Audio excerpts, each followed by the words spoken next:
आज खामगावला चाललो होतो देवीचं दर्शन करण्यासाठी. बुलेटचं शोरूम दिसलं, बुलेट बघितली.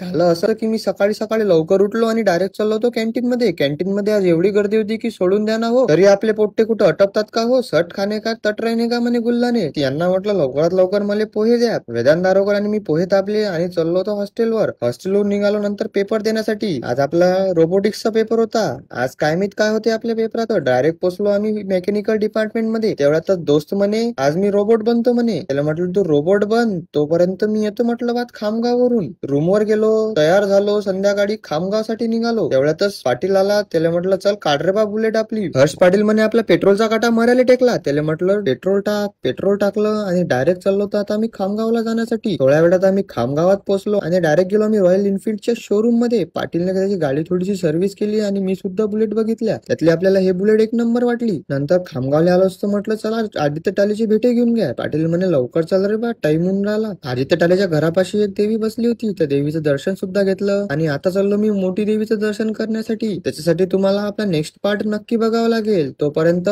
जय महाराष्ट्र.